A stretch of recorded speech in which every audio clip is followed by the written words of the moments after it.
other attitudes apart from this. It was like, it is a father's responsibility to pay his children's school fees, to buy them clothes, to feed them, and other things. But he doesn't care about that.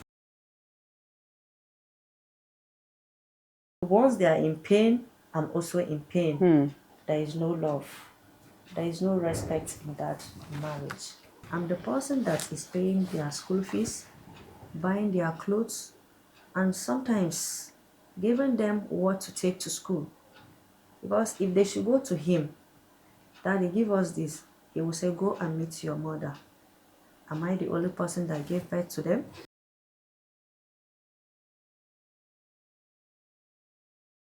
I'm a mother of 3 children. I was married for 11 years now. And ever since then, there is no peace in that marriage. There is no happiness. Always sadness and agony in that marriage. Was your marriage monogamous or polygamous? The marriage was polygamous. The husband I married has 3 other wives, including me, making it 4. I happen to be the 3rd wife with 3 kids.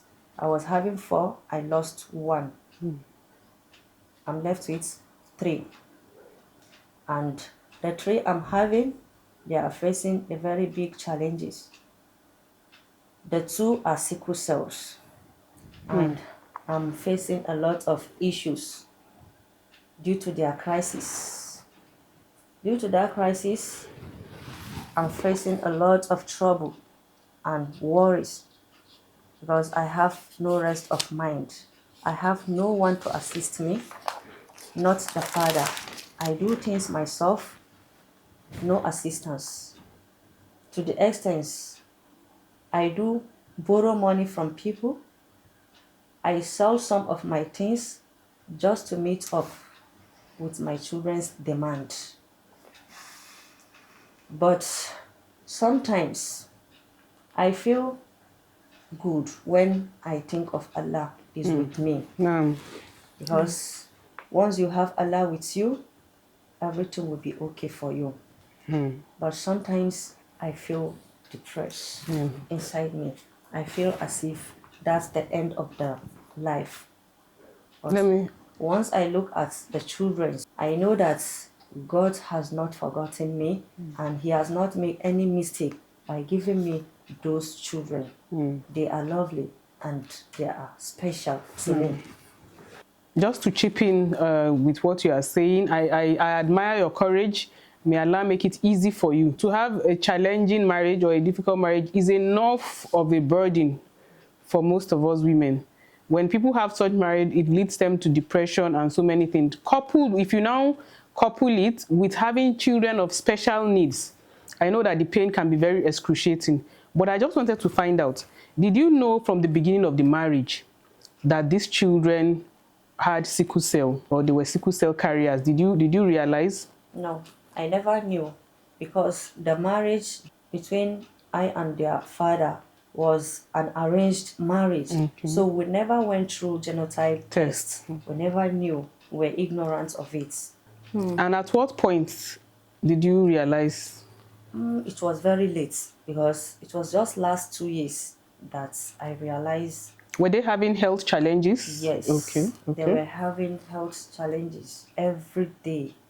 But I never thought of they are sickle cells. Okay, so in all of this, for how long have you been battling this issue with your children? Right from the day I gave birth to them. Like how many years now? 11 years now. The other one is 10. Ever since I gave birth to her, I've been having challenges with her. Okay. Then the second one, she's 8 years now. So because her own, she did not even work on time due to that problem. But you didn't realize. It has affected her legs. But I never knew it was that issue that is disturbing her. Even her tongue, the way she pronounced things, sometimes it's very difficult for her to say the words. Okay. So, in all of these years, what has been the role of your husband? Of the father. The He father. has not been contributing, not at all, because sometimes he used to deny that his children are not sickle cells, which I know he knows it very well because I did the test personally from different 3 labs and I gave him the results. It was later on that he realized the truth that they are sickle cells. But even at that, he has never played any role as a father. I'm the only person that cater for them and other things. Okay, so are you still married to him? Yes, we are still married, but on 6th of January, I took him to court because I need a divorce. Because I cannot continue with that marriage. It's better I stay. I should know that I'm not married to such person.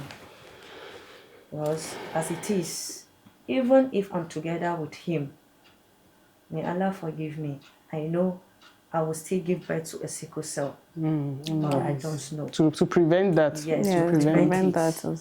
So the challenge is the reason you are filing to court now is it just because of his attitude towards his children, or he has some other attitudes that has been giving you people problem over the years? Yes, he has. Is this because he's not capable? He is very, very capable. Does he blame you for their being sicklers? Maybe.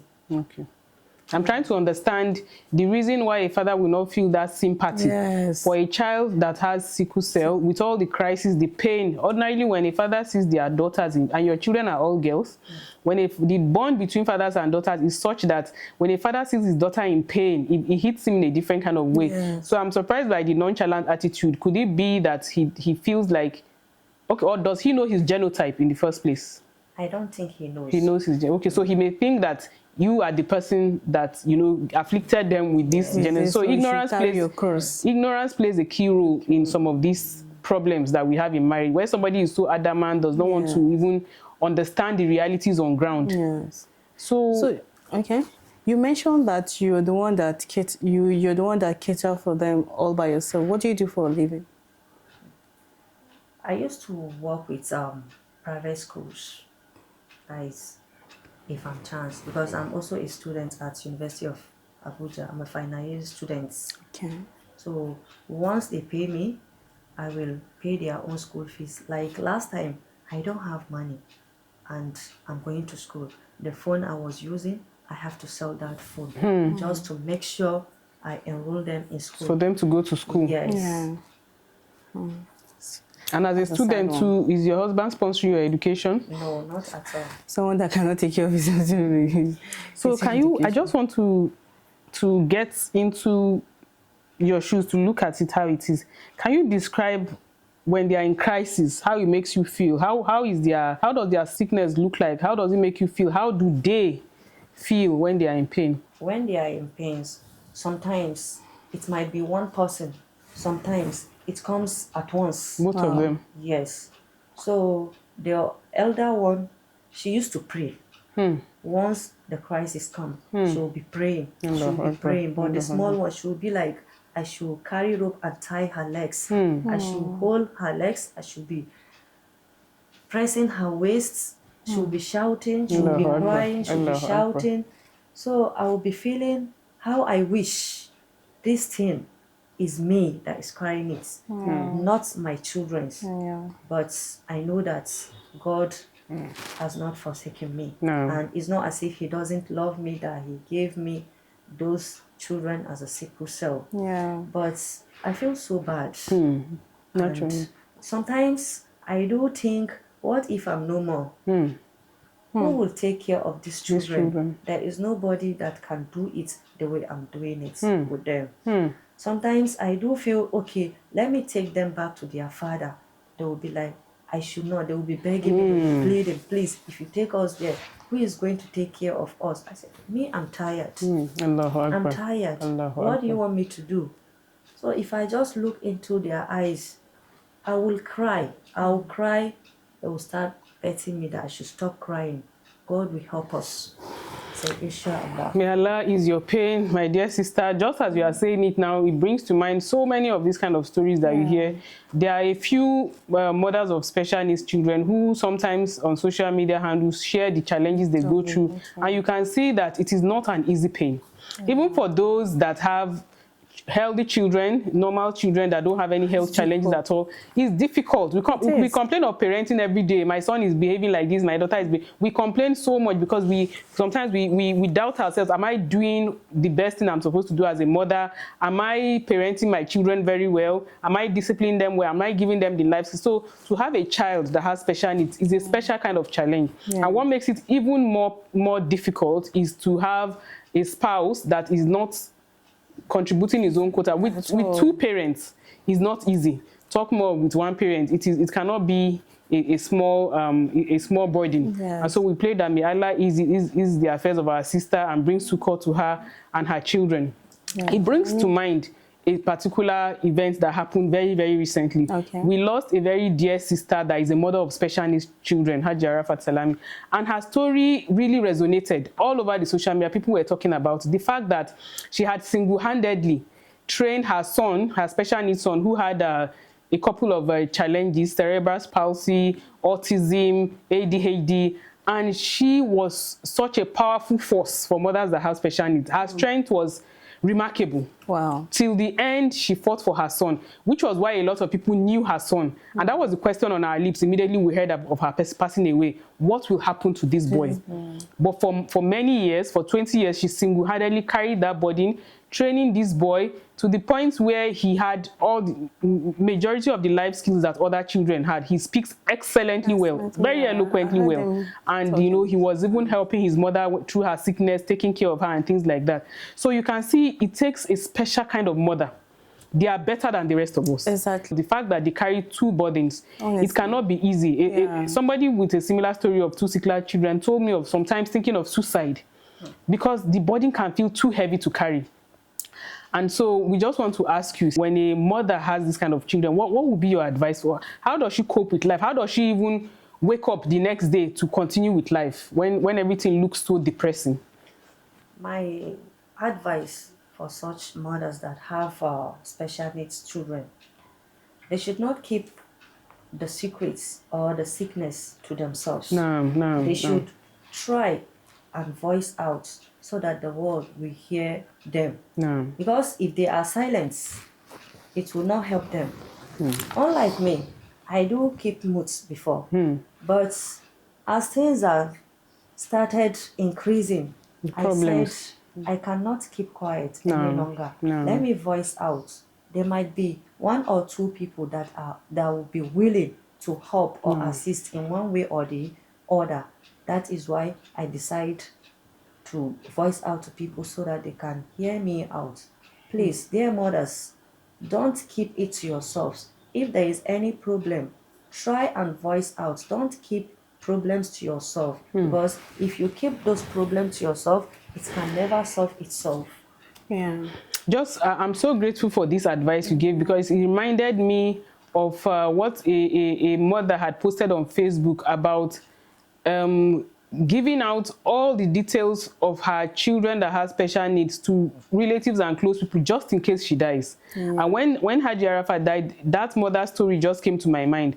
She said, I don't know, one of her doctors or coaches told them that if you are no more, who will take care of these children? So they need to know, your close circle need to know, what are the medications this child takes? What kind of food is she allowed to eat? What kind of food doesn't she eat? What are those things that you need to avoid for her so that it will not bring crisis and things like that? And she had to do that. And luckily for her, she said she felt so happy that a lot of people, her sisters, her friends, people around her, they knew all the details about her child. And they were assuring her that if you are not there, we'll be there for your children. So that support system is key, like our sister has said. If you keep this thing to yourself, some people hide their children that have Down syndrome because they don't want the society to insult these children, to call them imbecile, to call them disabled child, or whatever. So they hide these children in their bedrooms. They don't allow the child to go to school or to even for anybody to see them, so that their neighbors will not mock them, that see the way their children are. You know. So they hide this pain so much to the point where they themselves, they cannot continue with life. They are so depressed. They cannot find the motivation to live. It will affect their health. It will affect the mother's health too. At some point, they can just, develop mental health issues. So please don't hide your special needs children. Talk to as many people as, like she said, a support system is key. Before, she used to hide her secret, let people know that I have this kind of children. But by the time she started opening and voicing out, she was able to get help. And we pray that Allah will continue to send help her way and empower her. And then, Sister Sharifa, I wanted to ask you, what role does, investigation before marriage play? Knowing genotype, knowing the kind of person you want to marry, because that's where it starts from. From all these stories, what just kept hitting my head is you need to know who you're marrying. It's very important. In as much as Islam, there's a barrier in dating and trying to know your partner before marriage. Of course, there's a limit you go to, but I will advise people out there, don't ever ignore this aspect of knowing your genotypes. Like, I've heard so many stories about people ignoring genotype, and I've seen relationship break up because of genotype issue, and nothing happened to them. Because a lot of people, most people going to this marriage, they allow love to blind them. They'll tell you, I love him. But then you should care, you should first love your unborn child first. Consider your unborn child, put that unborn child as your priority before considering marriage, because there are a lot of experience out there, there are a lot of things happening out there. Consider that if you don't, in fact, I know it's a bold step to take. It's a step that it takes a lot of courage to take. It's risky because I mean, seeing someone that you guys have love each other, you want to marry each other, and all of a sudden one genotype thing will just come and scatter it. It takes the courageous people to want to give up. Let me give, but please keep doing it. It's better.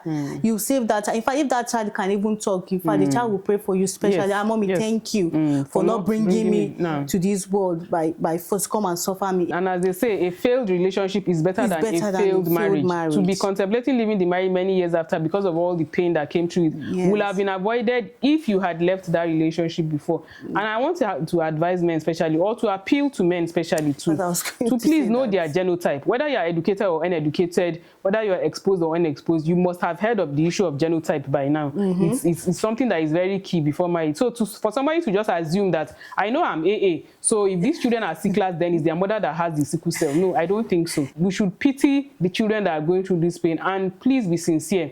For a man that doesn't know his gender, doesn't care, and then refuses to support that child, imagine the pain that your children and wife are going through, and then fear Allah, because we will all account before Allah. Honestly. That's the honest truth. Too many times I've heard of mothers of special needs children saying that they had no support from their spouses, and it's very painful. It's very painful. For those fathers supporting their wives with special needs children, we pray for you and we commend you. But for those that are not, you really need to rethink your position. It is not the fault of these children that these women were brought to the world.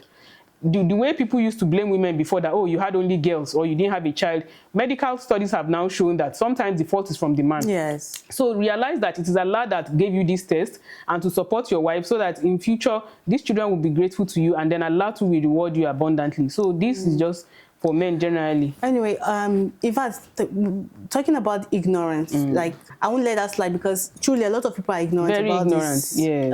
Just like me, I used to be. I will just share a story. Like, while I was still an undergraduate, I had this guy that wanted marry me there, and when he came, was like the first thing he wanted was a genotype. I was like, what is genotype? Okay. It was because before then I never even knew anything about genotype at all. But since he was ready, and he saw me and he liked me, and in fact, it was from him that I got to know that, okay, so there's something called genotype, and if you're so genotype, you're not supposed to. So according to him, he was AS, or he is AS, and the person he wanted to get married to was AS too, so they couldn't. That was what broke them. So when he went and checked my genotype, and he saw that I was so what I'm trying to say is it's okay to be ignorant, but then when you realize that and hear about it, please do not allow yourself to be ignorant about it again. Always, and just like you said earlier, for fathers, please, fathers, we can do better. We can do better. We can do better. We can do better, please. Let's stop this. Let's educate ourselves. Let's fear Allah. I mean, this is a woman that got married legally. She didn't have these children out of wedlock. She has a husband, and yet with zero support from that spouse. You can Please, imagine. we can do better, husbands. Please. Even if you can, I mean, this is, well, let's say 21st century or 25th century, we are more wise. People are wiser these days. People are very, you know, even if you, it's not only when you go to school that you are educated or they see you as a literate. Come on, let's have human feelings, please. I mean, this woman has gone through a lot and is still going through a lot. But sister, may Allah ease your face. And inshallah, all this will come to pass. I mean, inshallah. For me, my appeal is for people generally, when you know a family that is going through these challenges of having special, be nice, be supportive, do as much as you can. Yes. We are encouraged as Muslims to help needy people, but particularly those that have this kind of children. And I want to ask you, our sister, as your final words, how do you think society can help? You know, can help somebody in your situation now with children? What kind of support will you want to see from the society generally? Valid question. Like me, the support I need from people, since I don't have support from other people, we have their drugs that they do. Very expensive and drugs. It's very, very expensive. If they want to support, it's only financially and prayers. No, prayer. Because we need you people's prayers. Because even with the drugs, if the prayer is not there, it's nothing. But financially, because their drugs are very, very expensive, and even their tests, like the second one I'm having, she have to undergo surgery. Wow. And it's due to lack of finance that is keeping us. It has not been done? Yes, Okay. it has not been done. Please, I beg you people, try to support the needy financially and with prayers. I have other responsibility like their school fees, and I'm also a student, including their drugs, and just like I said earlier, the second one have to undergo surgery. Please, I need your assistance. All right. So, And once you assist me, you will never lack, and Amen. God will be with you, inshallah. Amen. I will end on, as she has sought for financial and prayers, we'll end on a prayerful note by saying that may Allah grant her and her children all the assistance she needs, and bring to an end all the pain they've been through. And also for all those going through any form of challenges, some people is marital challenges, some people is infertility issues, so many issues, having special needs children. May Allah bring succor to you, ease your affairs, bring an end to your difficulties, and reward you abundantly in this world and the akhirah. Sometimes the compensation is not in this world, because what you've been through is so much, nobody can compensate you. But we pray that Allah makes it a huge job for you to enter Al-Jannah. These children leading your hands into paradise for everything that you went through. May Allah ease everybody's affairs. May Allah empower us to assist people like this when we see them, and to generally make all of us doers of good. Because Allah has said, is there any other reward for goodness except goodness? And we know that those with sickle children, even the rich ones, cry because of the pain. So talk more of somebody that is a needy person. May Allah help us to be able to help her too. I mean, if you come across this video and you feel the need to help the sister right here, please drop a comment the comment section of this video. And for those two going through same crisis out there, I hope this helps you to get answers to so many questions you have. Don't forget to like our page and subscribe to our channel as you watch this video.